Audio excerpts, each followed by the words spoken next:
जी, तो मैं ये कह रहा था,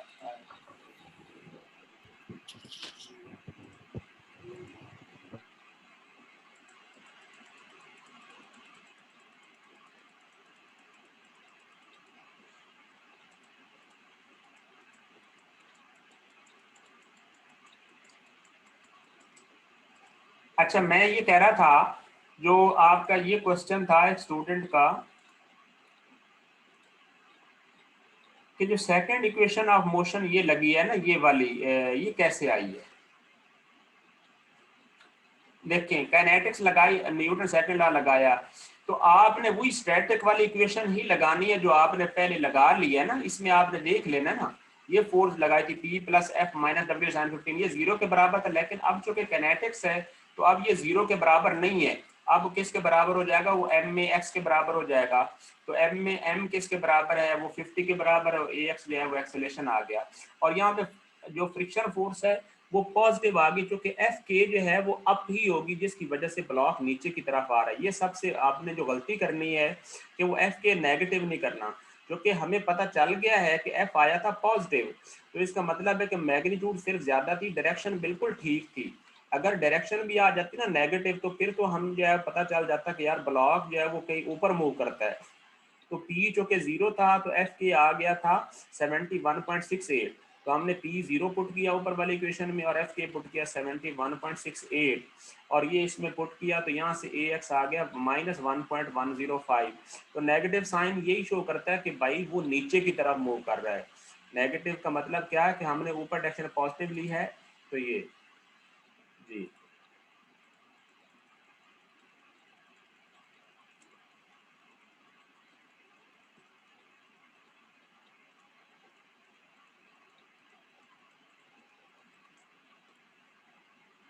ओके।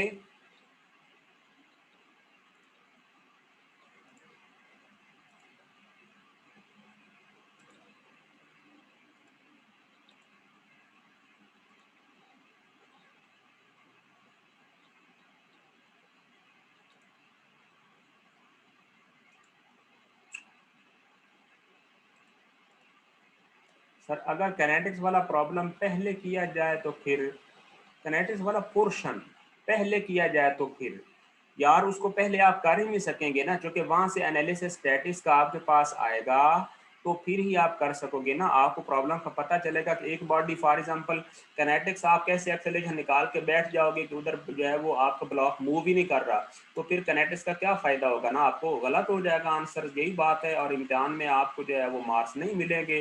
फर्क तो और कोई नहीं पड़ना आपकी, अगर आपको ये अच्छा लगे तो आप बेशक स्टैटिक कैनेटिक्स पहले कर लेना, लेकिन अगर जो है वो आंसर गलत होगा तो नंबर तो आपको नहीं मिलने ना।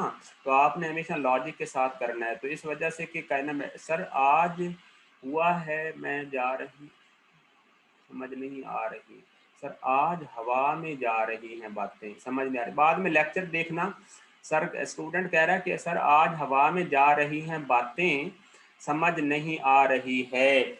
समझ तो आपको तब जो है वो आनी है जब सर एनालिसिस का हमें क्या फ़ायदा हुआ इस क्वेश्चन में। एनालिसिस का फ़ायदा ये हुआ है कि हमें पता चल गया ना कि प्रॉब्लम जो है वो मूव कर भी रहा है या नहीं कर रहा। एनालिसिस नहीं करेंगे तो हमें पता ही नहीं चलेगा, हम डायरेक्ट उसको अज्यूम कर लेते हैं कि यार वो किनेटिक में है, अब वो किधर जा रहा है हमें तो पता नहीं, हो सकता है ब्लॉक मूव ही ना कर रहा हो। तो एनालिसिस से हमें पता चलता है कि is the block in motion or not. सही है ना, ये बहुत ज़रूरी है, और इसी वजह से ये फ्रिक्शन के प्रॉब्लम में ख़ास आपने ख्याल रखना है जी। एनालिसिस का मैं अभी देखे चल रहा है, मैंने आपके लिए पूरा प्रॉब्लम सॉल्व किया है, परेशान ना हो। देखें आपको करके दिया है मैंने, कोई ये नहीं किया कि आपको डायरेक्ट समझा रहा हूँ। अब देखिए बी पे आए, अब बी पे क्या है, पी 150 न्यूटन है। अब स्टेटस के लिए वही वाली इक्वेशन हमने लगाई। अब पी जीरो था, लेकिन यहाँ पे क्या आ गया, वो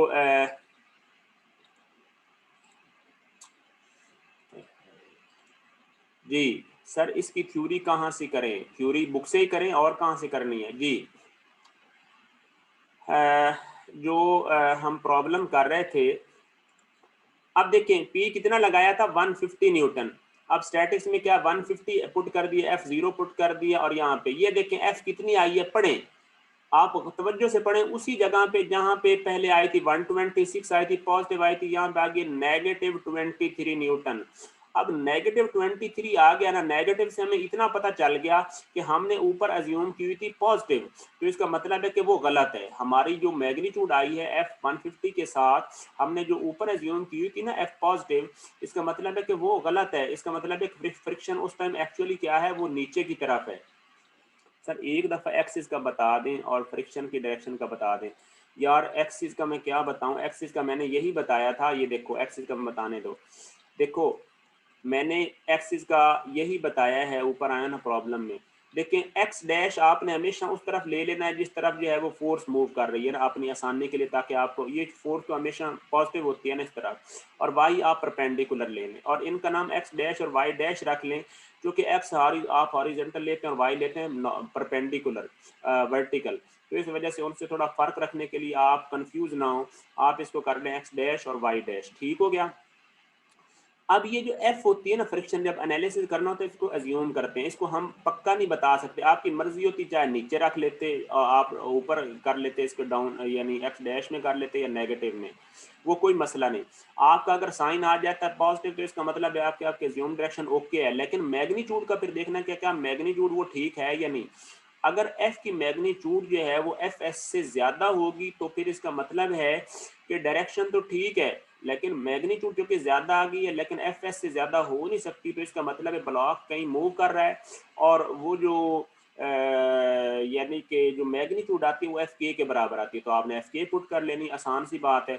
लेकिन अगर एक्चुअल फ्रिक्शन फोर्स आ जाती है मतलब पॉजिटिव आ जाती है, नेगेटिव आती है, लेकिन मैग्नीट्यूड होती है थोड़ी, तो फिर एफ एस निकालना है। तो इसका मतलब है कि अगर फिर थोड़ी आ जाती है तो इसका मतलब क्या हो जाएगा कि अभी ब्लॉक मूव ही नहीं कर रहा, यानी उसमें ये बात भी हो सकती है कि ब्लॉक जो है वो अभी मजीद उसको फोर्स चाहिए। देखना जैसे अगले प्रॉब्लम में आए ना जो हम कर रहे हैं अभी, वो प्रॉब्लम है कि यानी 150 न्यूटन वाले में देखें, अब -23 आ गया, एफ एस निकालना तो वो कितना आ जाता है 0.15 डब्ल्यू कॉस 15। अब एफ एस सेम रहना है, एफ एस ने चेंज नहीं होना, क्योंकि वही था जो पहले में फार्मूला, वो 94.75 था ना, याद करें। ये पहले भी यही निकाला था, चेक करें, पहले भी यही 94.75 था ना, तो एफ एस एक ही रहेगा। अब एफ चूंकि एन चेंज नहीं हो रहा और म्यू एस चेंज नहीं हो रहा, तो एफ एस ने चेंज नहीं होना।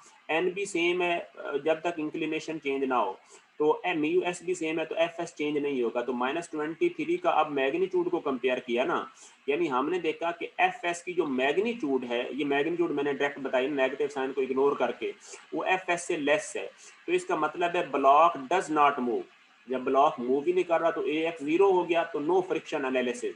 कनेटिक एनालिसिस हम खत्म कर देंगे, हम कनेटिक एनालिसिस करेंगे ही नहीं, क्योंकि जो है वो एफ आ गया है less than F S, magnitude उसकी आ गई है, सही है।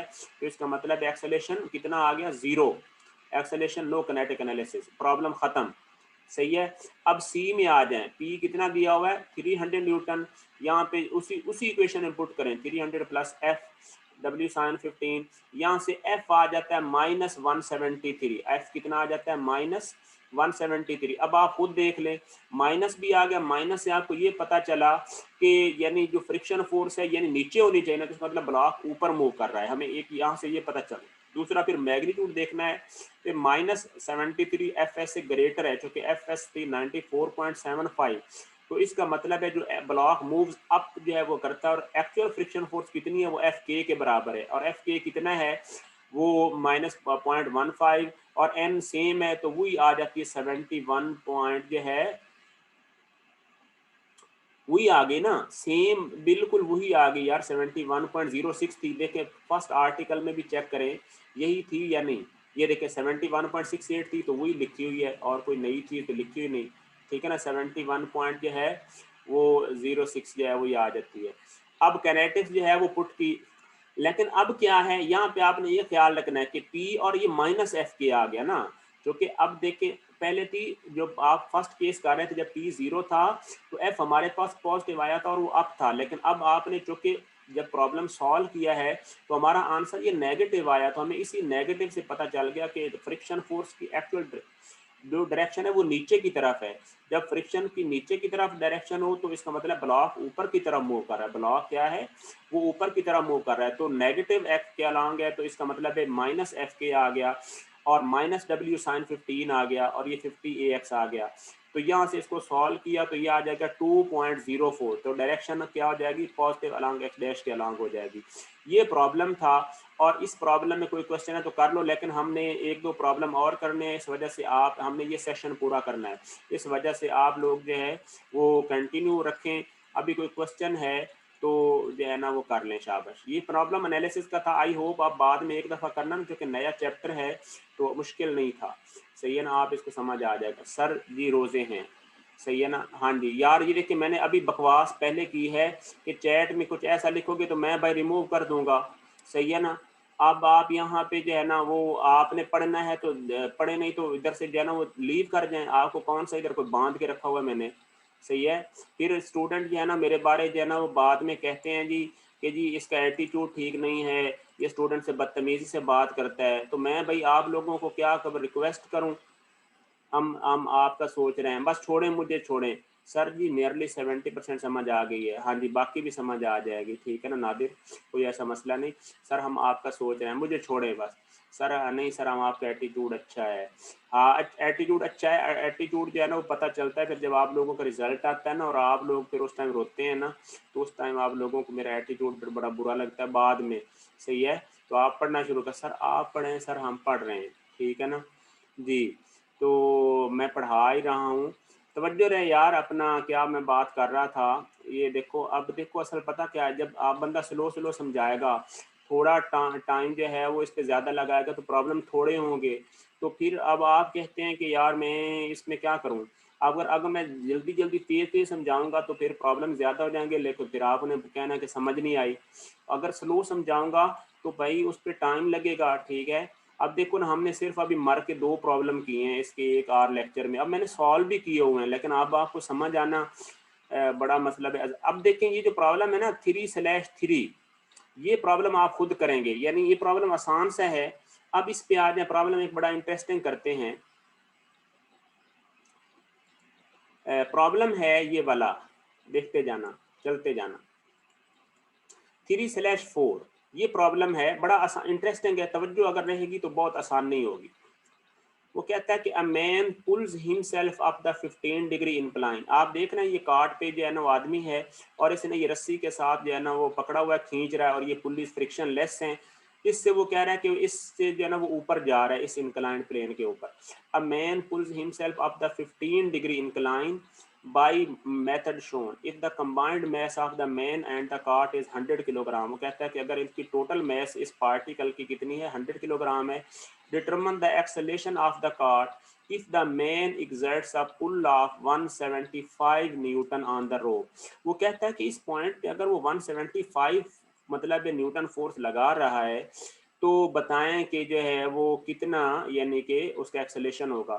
Neglect all friction and mass of the. आप मुझे एक बात बताएं, अगर इसका मतलब है कि वो 175 न्यूटन की फोर्स इस पोर्शन पे लगाई है तो सेम यही फोर्स हर जगह पे जो है वो ये होगी। अगर आप प्रॉब्लम की अगर आप डायग्राम की तरफ चेकें तो आपने यहाँ से इसको जो है ना वो कट कर दिया ना केबल्स को, और आपने यहाँ पे उसका जो है वो इक्विलिब्रियम चेक किया तो आप देखेंगे कि हर एक इस जगह पे टी कितना है, फॉर एग्जांपल यानी देखो ये ऊपर जा रहा है ना, तो आप क्या देखेंगे कि इस तरफ भी टी, ये आपकी कटिंग प्लेन आपने इंसर्ट कर दिए। कैसे कैसे कटिंग प्लेन इंसर्ट करते हैं मैं समझा दूं यार, यहाँ पे ना आप लोगों को शायद समझना है।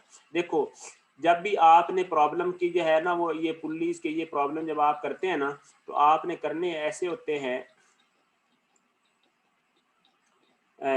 कि इस पे आए, ये देखें आपने इस तरह ये देखें यहाँ से ये कटिंग प्लेन जो है ना वो डाल दी। अब देखें यहाँ से अगर आप टेंशन का इक्विलिब्रियम चेक करें ना तो इधर ऐसे जो है वो फोर्स होगी और इधर क्या हो जाएगी ये ऐसे, ठीक है। तो अब आप देखें कि हर पॉइंट पे यानी ये केबल जो है वो कार्ड को आगे की तरफ खींच रही है, सही है, ये देखें। और इधर क्या हो जाएगी, यानी इधर से फोर्सेज हो जाएंगी ऐसे, इधर से फोर्सेज हो जाएंगी ऐसे, और इस तरफ से। अब इसका मतलब कितने, 1 2 3 4, यानी 4 सेगमेंट के अंदर क्या है, वो 175 का टेंशन है और वो ऊपर की तरफ जा रहा है। बस आपने इस बात का ये ख्याल रखना, कोई केबल की हमने लेंथ वाला अभी फार्मूला इस पर नहीं लगाना। सही हो गया। और हमने क्या काम करना है, इस पे आए जी, ये देखें, प्रॉब्लम के सोल्यूशन की तरफ आए तो कितने हैं, 1t 2 3 4t। तो हमारे पास ये जो l, ये इसको छोड़ें, इस पे आए जी, summation of f x dash किया तो एम में एक्स, हमने एक्स डैश कौन सी डायरेक्शन ली है, इस तरफ पॉजिटिव ले लिए ऊपर, ठीक है। तो ये आ गया 4t किसके बराबर हो गया, 4t माइनस डब्ल्यू साइन 15। अब डब्ल्यू साइन 15 समझ आया ना, क्योंकि देखो नॉर्मल रिएक्शन ये आ जाएगा और डब्ल्यू वेट नीचे होता है। अब मैंने आपको अभी अभी याद पड़ता है ना कि इंक्लाइन का हॉरिजेंटल के साथ जितना एंगल होगा, वेट का नॉर्मल के साथ सेम एंगल होगा। तो आप चेक करें कि वेट का नॉर्मल के साथ सेम एंगल है, तो आप देखें कि ये कितना आ जाएगा, डब्ल्यू साइन 15 नेगेटिव आ जाएगा, एम में एक्स आ जाएगा, एम कितना है 100 किलोग्राम है और ए एक्स आ जाएगा। तो यहाँ से जो है 4 मल्टीप्लाई कर दिया टेंशन के साथ, ये आ गया। तो ये जो है वो सॉल्व किया तो ए एक्स आ गया 4.46। बस ये इतना सा प्रॉब्लम था, कोई ज़रा मुश्किल नहीं थी। जल्दी करें, इसमें कोई क्वेश्चन है तो चलें जी, जो है वो आप चैट में टाइप कर लें। ये डायग्राम है, हमें बहुत आसान है, हमें इसके में कोई केबल लेंथ की ज़रूरत ही नहीं है, क्योंकि केबल लेंथ का फार्मूला बनना था 4s + c। हम इसको जो है वो डेरिवेटिव लेते हैं, हमें वेलोसिटी वैसे चाहिए ही नहीं थी, तो इसमें जो है ना हमें ज़रूरत नहीं थी, हमें डायरेक्ट जो है वो टेंशन जो कि गिवन था, तो हमने डायरेक्ट जो है वो ये फार्मूला लगाया और ये हो गया। वैसे मैंने आपके नॉलेज के लिए ये लेंथ की इक्वेशन लिख दी है। कोई क्वेश्चन है, जल्दी बताओ।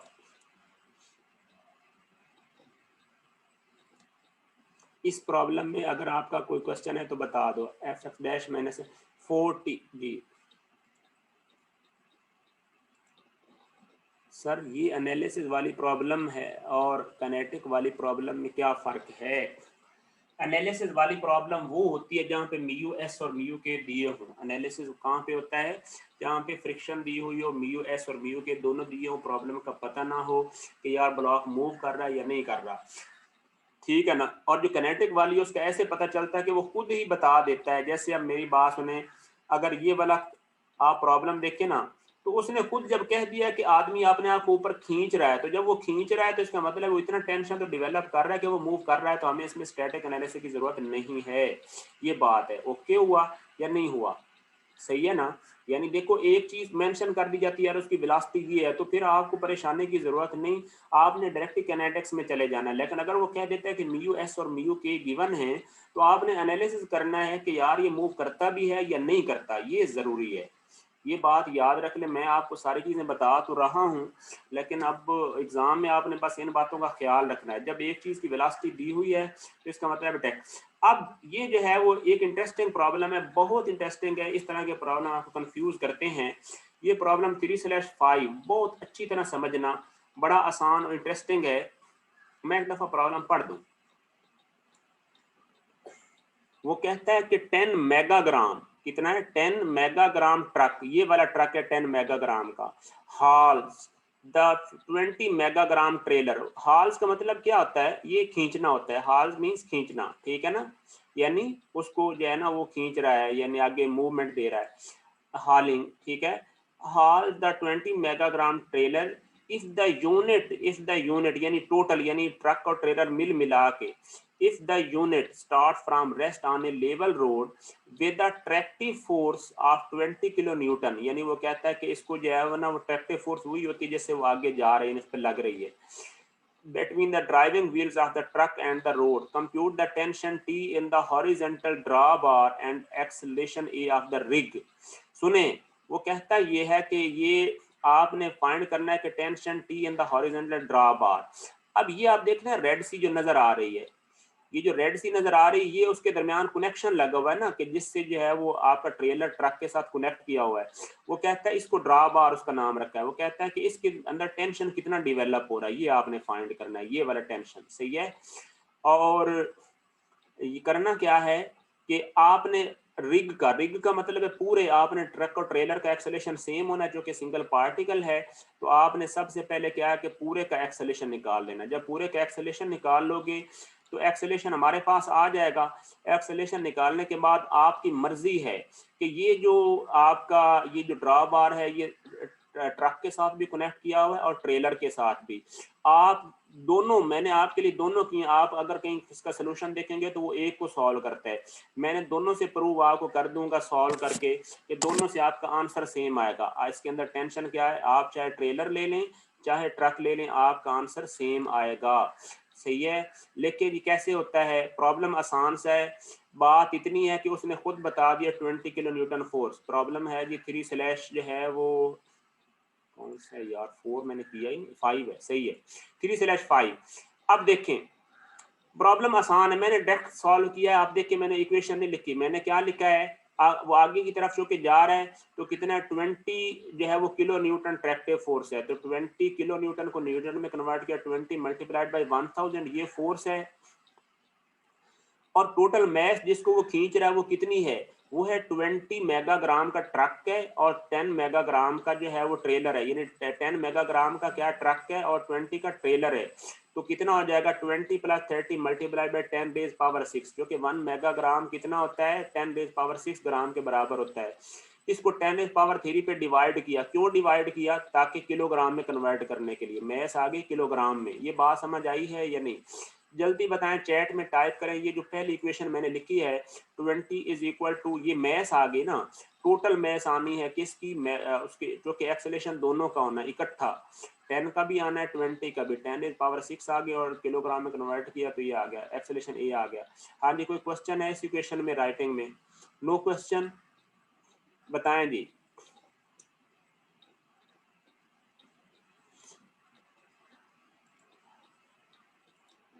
हाँ जी, आगे समझना यार, इसको नादिर को तो समझ आ गई। बाकी और भी स्टूडेंट जो है वो फीडबैक दिया करो, बताया करो। सही है ना, बाकी सारे जो है वो सोए होते हो। सही है। शानजा जी, इनको भी जो है वो मतलब मेरी बात समझ आ गई है। Revise please. ये कौन है जी, ये मोहम्मद, पता नहीं कौन है, मोहम्मद उमेर है। देखिए बात ये है कि उसने कहा है कि ट्रैक्टिव फोर्स कितनी है, वो है जी 20 किलो न्यूटन है ना, सॉरी हाँ यही है 20 किलो न्यूटन। तो आपने क्या 1 न्यूटन जो है वो 1000 में डिवाइड कर दिया, मल्टीप्लाई न्यूटन में आगे फोर्स। और आगे है जी कि टोटल जो है वो एक्सेलरेशन इनर्शिया कितना खींच रहा है। ये जो 20 न्यूटन फोर्स है वो दोनों पे लग रही है ना। देखो वो इसको जब खींचेगा, इसके अंदर इंजन के अंदर फोर्स प्रोड्यूस होगी तो इसको भी खींचेगा, इसको भी। इनर्शिया तो उसने पूरा लेके चलना है ना। तो इनर्शिया टोटल आ गया 20 + 10 10⁻⁶ ये। तो यहाँ से एक्सेलेरेशन किसके बराबर आ जाएगा, इस पे यानी किया तो 0.667। एक्सेलेरेशन कितना आ गया, ये थोड़ा ऐसे डिम सा है, 0.667 मीटर पर सेकंड स्क्वायर आ गया।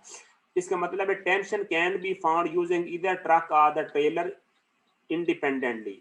आपकी मर्जी है कि एक्सेलेरेशन जब निकल आया है, आप पहले कर लें जी ट्रेलर। आप क्या कर लें, पहले मैंने कहा ट्रेलर कंसीडर कर लिया, आप चाहे ट्रक कंसीडर कर लें। कंसीडर ट्रक भी किया है, लेकिन मैंने पहले ट्रेलर किया।